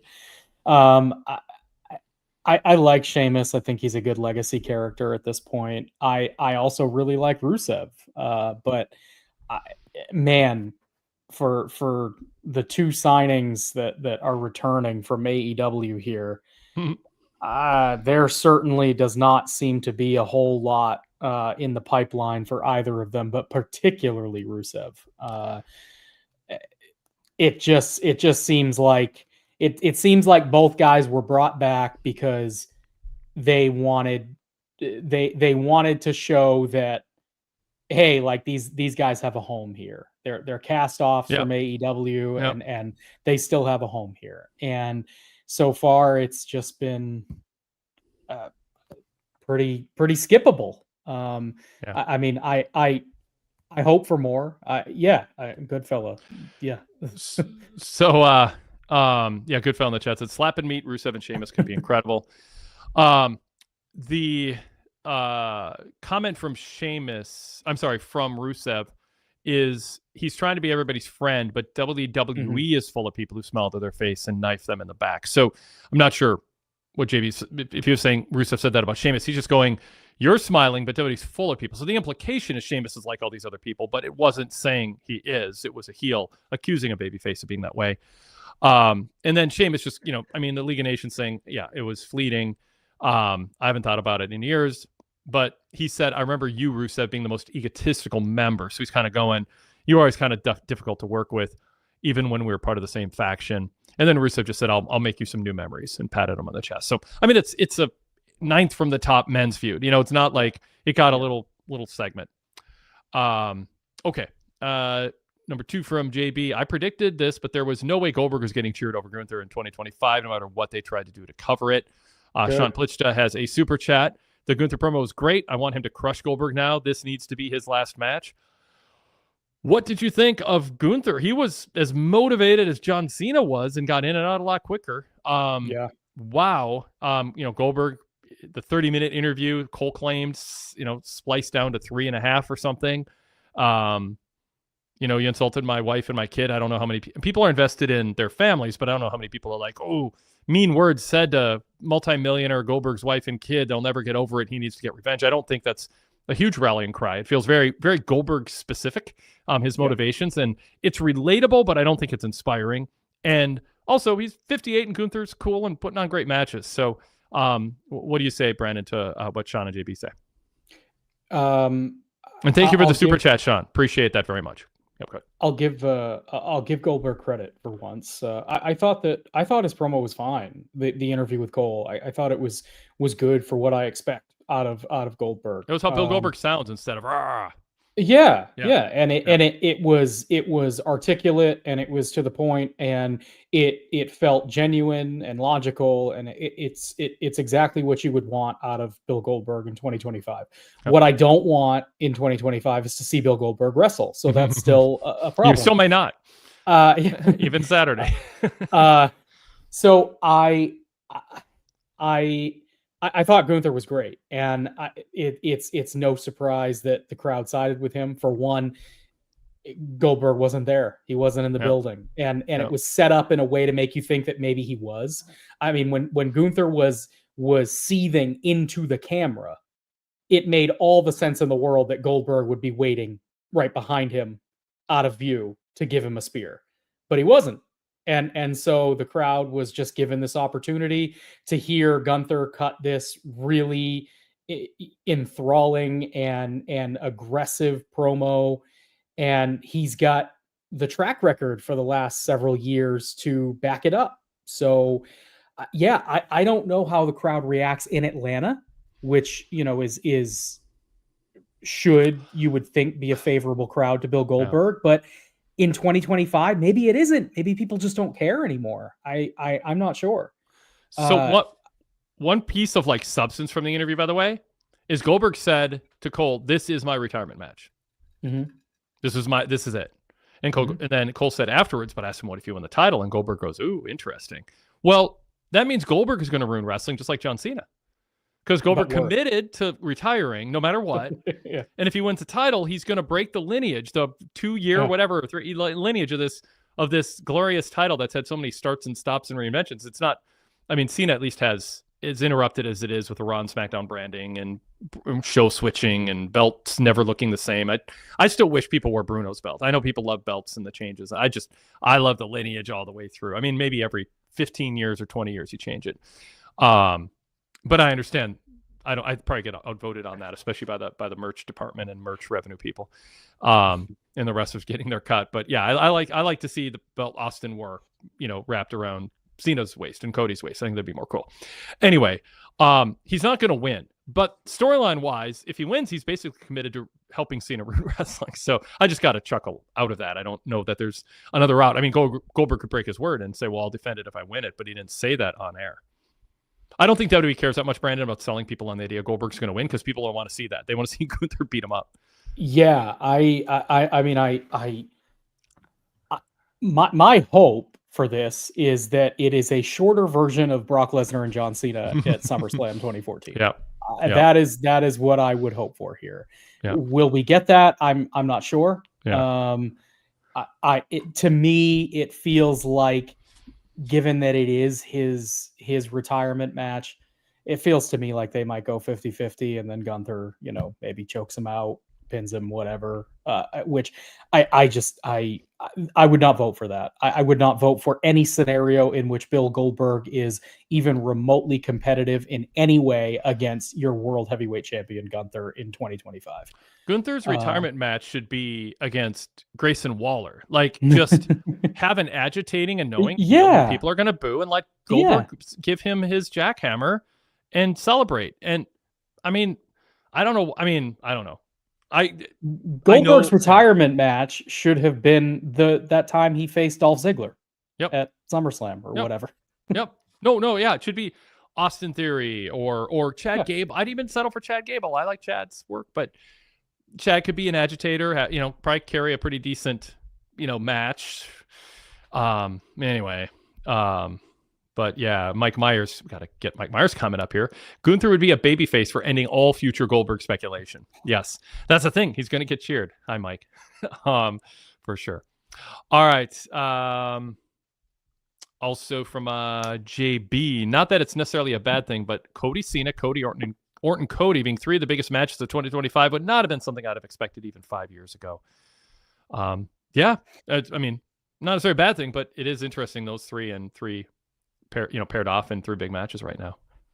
What before we move on from it entirely, what do you think is the motivation for Goldberg here in going out on his back to Gunther, presumably? The reason I ask is because that has historically been tradition for some of the older legends in pro wrestling. You go out on your back, but Goldberg has never been a pro wrestling purist. It's not his first love. It's not. In fact, a lot of the criticism of Goldberg comes from the fact that he wasn't a real quote unquote pro wrestler. So does that being his wish seem surprising to you, or do you think the motivation is more just it's Atlanta, opportunity to do it in Atlanta, and that's that? Put a cap on it. I think having Goldberg in a world title match is more important for Goldberg, and then I think you have to add to it, we have to wait and see what they do afterwards. Because after Goldberg loses, you could do I'll just say Grayson Waller comes out, laughs. Ha ha ha ha. Ha ha ha ha. Goldberg jackhammers him. Kid comes in, drops an elbow on him or something. Well, if a kid comes in, people are going to boo because they don't like kids in wrestling angles, and I don't know how old he is now, but you know what I mean? Like, they could just do a post-match thing. So Goldberg gets a world title match, and then they go from there. That's Jason D had a thought here. Jason D from Australia. Gunther wins, gloats to Goldberg family, invites his son into the ring. His son slaps Gunther. Goldberg recovers, big spear. Son and Goldberg left standing in the ring, something like that. And he says, in fairness, Goldberg, he's put over quite a few main event stars in WWE. It's just the Fiend, which left a bad taste in people's mouth. I think his kid is in his 20s now, so it wouldn't be like cute and adorable. And last time I think we saw him, he kind of looked like he thought he was all that and more. And you're just asking for it from a wrestling crowd if that's the case. Okay. Back to JB here, if I can find the tab. Yep. It's strange to me that WWE has 11 active championships, but 7 of them are not being defended on Night of Champions. Shouldn't they have just kept the Saudi PLE name King and Queen of the Ring like last year? I'd say especially because it's happening in the afternoon for almost everybody. Everybody in the United States. It's an late morning afternoon show. There's going to be confusion in the marketplace with Day of Champions. Yeah, you can't call it. It's night in Saudi Arabia, but yeah, it's a little weird on multiple levels. Yeah. So I don't know. What do you think, Breandon? I mean, it's dumb. I think King and Queen of the Ring would have been a more fitting title, but we've also seen that under Paul Levesque they've done away with the gimmick pay-per-views. And so you would think they'd also do away with the gimmick pay-per-view name. But they haven't. Yeah, it was a weird name change. Yeah. I'm just looking at the lines. We got the King and Queen U.S. title, men's Cena Punk undisputed title, and then Ripley and Raquel is the street fight officially. Sammy and Carrion singles. So Is Rhea and Raquel officially on the show? I just went to Wikipedia. They're pretty good about citations. I'm seeing here. The reason I ask is because I didn't catch when Pierce was announcing the little segment between Adam Pearce and Rhea Ripley backstage. Pierce's mic was kind of muted, and then they didn't include it on the image rundown, but they did include it on the little the little cryon at the bottom of the screen during the main event. So I wasn't sure. Okay. Yep. I think it's safe to say you talked about them adding 2 matches or 1 or 2 matches, and that was one of them. Yeah. The other one, the Cross and Sammy one, they did show the graphic for. Yep. Okay. Finally, is Rhea versus Raquel really worthy of a gimmicked PLE match? I always love the show and go VIP. Yeah, when they made a big deal of table, I'm going to get a table. I'm going to bring this. I'm like, okay, well, now we know what we're getting. No, it probably isn't. I mean, it's not a big deal. I mean, it's just, add a little something extra for, a late edition, I guess. Didn't feel like anything significant. Although this means it's the first non-WrestleMania pay-per-view in a while with more than 5 matches. That is true. Yep. What'd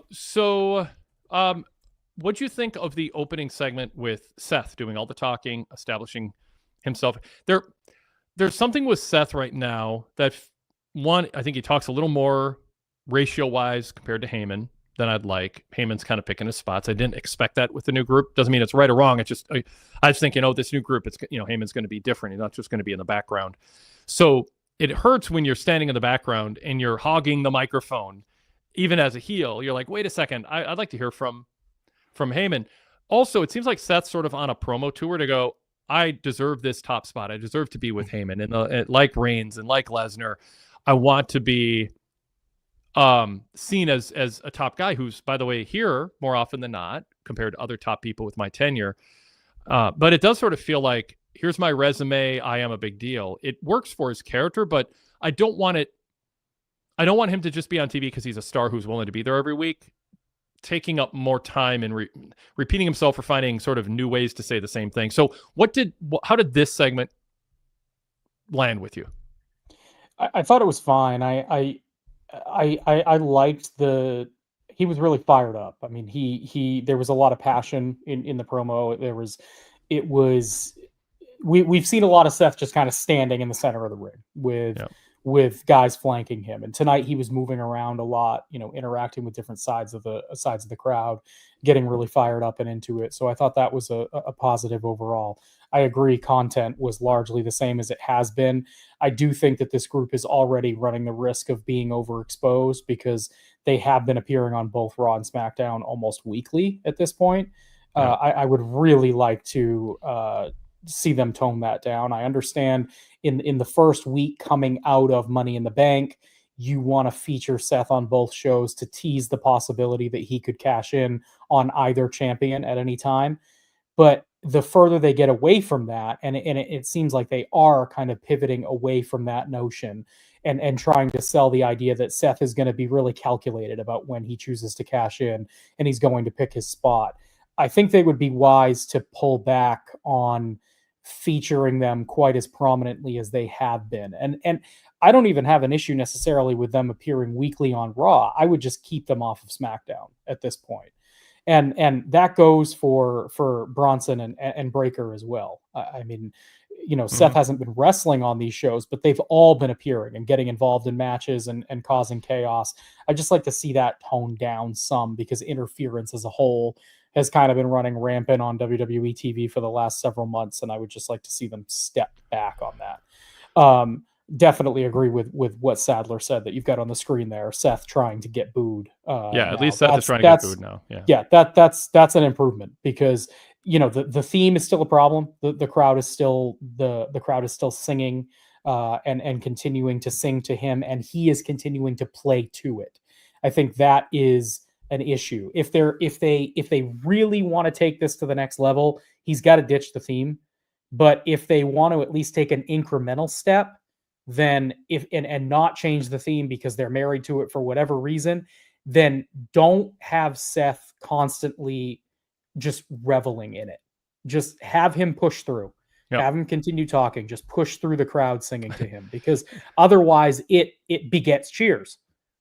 And Sean Plitchta says, saying the fans don't know what they want was great, but he is a co-conspirator in that he is, as you say, right, Breandon, leaning into the cheers and not mocking them enough to stop it. And it seemed like they were going that way. Like Heyman was mocking the fans for singing it at one point, but it is something they just, I don't think they want to give that up to the detriment of the character and kind of the whole narrative structure of cheers and boos and all that. Jason D says, Seth telling the fans they don't know what they want is good, using the fans' inconsistency against them.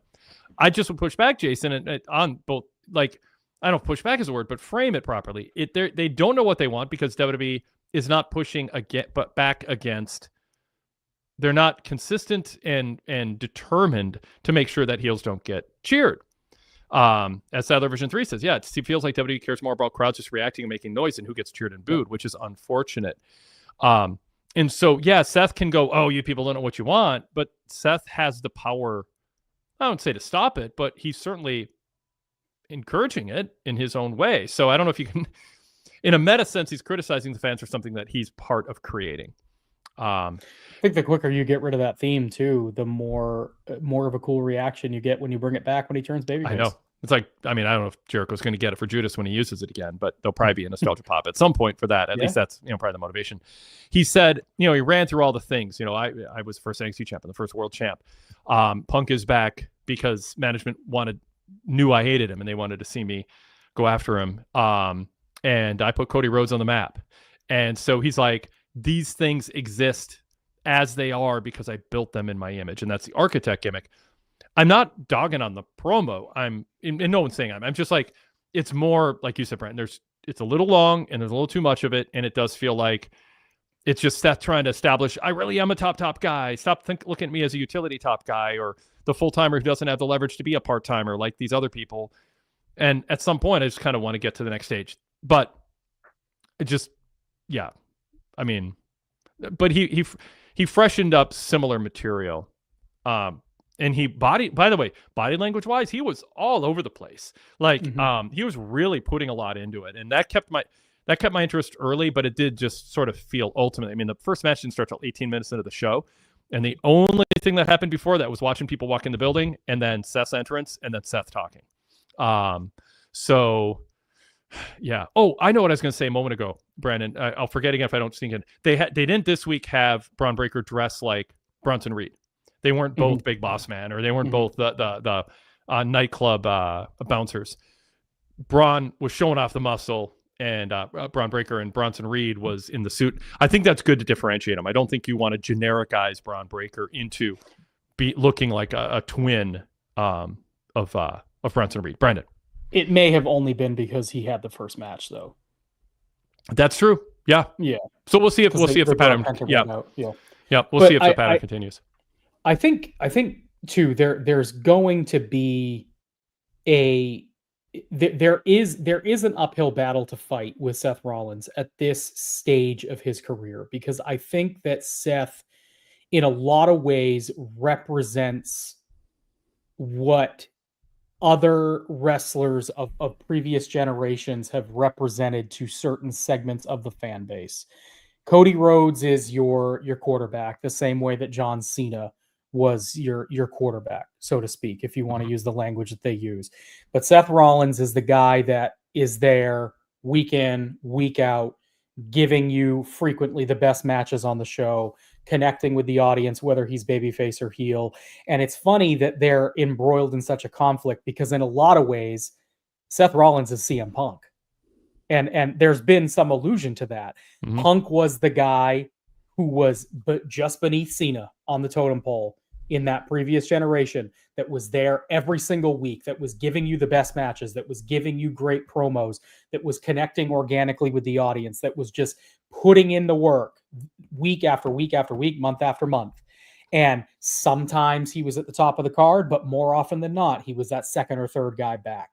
And there's a real connection and love that crowds build with those kinds of wrestlers. And Seth Rollins is that guy for this generation. He's the CM Punk. He's the Daniel Bryan. Yeah. He's the company guy representing WWE and social media against Will Ospreay. He's the guy who said the things that people who don't like CM Punk were nodding along to. I mean, he's got to be careful. He doesn't want to, do what Cena does, where he says too much truth about somebody who's you're still trying to make money with. People in the chat were asking, Ryan Solari, I think was the main one, does Cena have a legit beef with Punk? And it's like, Cena doesn't need to hate someone or, quote, not get along with someone to not be. It's like, I go to the dog park a lot, and dogs are constantly trying to show who the alpha is. Cena is underestimated because of a preponderance of evidence that he is not a great athlete. He's not AJ Styles in the ring. He doesn't have that. On the microphone, he did wear tacky clothes to sell merchandise to easily influenced kids who related to him, and his big jorts and toddler way of walking and cartoonish facial expressions is kind of built into it. So he leaned into that and made a lot of money. But he also, going back to the Genesis and people who know him off air, he wants people to know he can be more than that, and that there is another place he can go. It's not leveling up, because I think Cena does what he does deliberately. I think he has a lower than average wrestling IQ for top people, but that is very smart company. You know what I mean? That's like they're top people really think about, study the business, or students of the game. But I think he's in the bottom half of the people the last 40 years who have been top tier headliners. But that doesn't mean he doesn't know the result of what he does, that he's not oblivious to who the critics are going to be of his presentation when grown men are against it. He just made a choice to not fight it or not risk the other things that were going well. So I say all that as just sort of the foundation to, he prioritized in a detrimental, selfish way. And he's done this multiple times with other people too, showing something about himself due to his own ego or insecurities or the sport of it. And I think it's a combination perhaps of those three, how good he can be when he's inspired. And it doesn't mean he's not going to sit down and buy Punk a beer and go, sorry about that if I came out a little hard, but you know what? I just had material to work with, Phil. You gave it to me. Pats him on, puts his arm around him and says, let's have a beer together. What's Punk going to say? Oh, you were too hard on me? Rock couldn't say that, and it led to one promo after another that Cena crushed him on. So Cena knows if he can beat you, you're not going to say anything if you have pride, but he likes to, in a one-on-one game, dunk on you. And so that's that's my psychoanalysis. And I've talked to a bunch of people who know Cena, a bunch of people watch that promo, people in WWE who have sort of knowledge or, observations of kind of what's going on. That's my psychoanalysis of sort of my reporting on what happened there. It wasn't, I hate CM Punk, but there was latent existing resentment of how things went. And I think Cena, as much as he might think, oh, Punk's been a model employee for us, he's got friends who are rooting him on. to say, you know what, you're better than Punk. And Punk is overrated in the ring. I'm not sure Levesque isn't one of them, although I don't think Levesque for business wants Punk destroyed. But I don't think Levesque was shaking his head going, this is all BS. I think he's like, yeah, a lot of people wish they could say this about Phil. We think those hardcore ardent fans overrate his in-ring work. I was talking on the phone with a wrestler this weekend about, how work-wise you just think Punk is, propped up. And I was like, well, you can't argue with crowd response but he's like, well, I can, I don't know. So my point is there's wrestlers who have headlined, who have opinions on Punk's work that he isn't in a traditional way top level. I mean, there's gonna be people push back on that. So I think there was a lot going on Friday, Breandon, is my point. And it isn't required that Cena hates Punk to do what he did, because that is in character with Cena to do that kind of thing. Well, I mean, we heard recently, I mean, a guy we were just talking about, and one that Cena mentioned, Cena appears to be pretty good friends with Seth Rollins.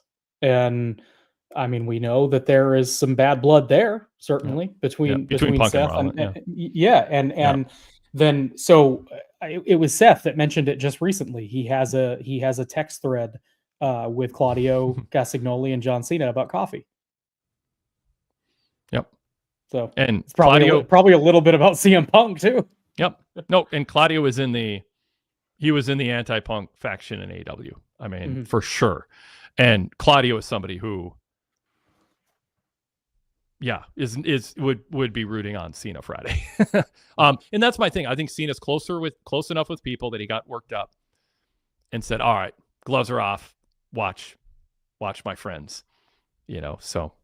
And what Kevin Owens tweeted out, him wearing a John Cena t-shirt with no comment on social media Friday. So Cena is at the stage where he wants to be a hero to the people who respect him and he respects and are his friends. And I don't think Phil's in that inner circle. And he enjoyed doing it, but it wasn't a fair fight. Punk was instructed to go through a table and lay there and don't move. I mean, that is not Rock Cena trading. There's not time for Punk to have a comeback promo, because Friday they're in Saudi Arabia. He doesn't have a home crowd. He doesn't have traditional circumstances. Maybe they do something Friday. We'll see. I don't know. And it was modeled after the original pipe bomb. Exactly. Yes. Except that the original pipe bomb, yes, it was about Cena in a way, but it was really about the company. Yeah. Yeah. Well, elaborate on that. Just in the sense that the pipe bomb addressed John Cena directly, but Punk's plight was not really with Cena. It was with Triple H and Stephanie and Vince McMahon. Yep. And as the pipe bomb progressed, that became more evident. Whereas with Cena, it was reformatting the pipe bomb promo to be all about CM Punk. So it was even more emasculating because Punk had to sit there in the wreckage of the table and take it. Whereas Cena did the same thing. He laid in the wreckage of a table while Punk sat atop the stage and delivered the pipe bomb. But barring the first couple of minutes, it wasn't about him anymore. It was about the company. Yep. Yeah, exactly. And what Cena did was emasculating Punk in places of vulnerability without enough time to make a comeback. All right. Everybody, thank you for joining us. We got to wrap up here. Again, go VIP. If you support our approach to covering wrestling, you can tangibly support us. You can try us on Patreon or Spotify with a 7-day free trial. Just search PWTorch VIP. That unlocks all our ad-free free shows where the commercial breaks are skipped, and our VIP exclusive shows like Ellen Forell's Pro Wrest Paradise, our post-pay-per-view and PLE roundtables, Wade Keller Hotlines, Greg Parks Out Loud, The Fix with Todd Martin, Everything with Rich and Wade, NXT 8 years, on and on. So much great exclusive content.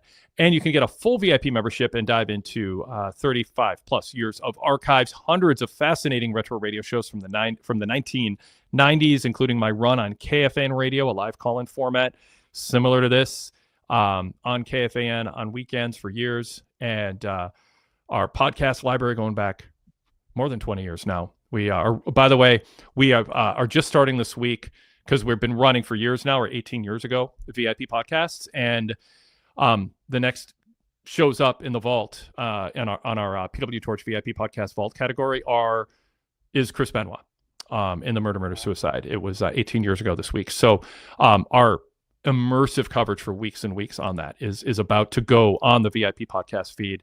It was a big moment of wrestling history. You can relive our coverage in real time if you're interested in that. and learn a lot. Breandon, PWTorch.com/GoVIP is where you get information on all the ways to sign up, including using your Apple account if you choose. Breandon, thank you so much. Great having you on. Yeah, of course. And thanks everybody in the chat. Thanks to our on-site correspondent, our callers, and we'll talk to everybody next time.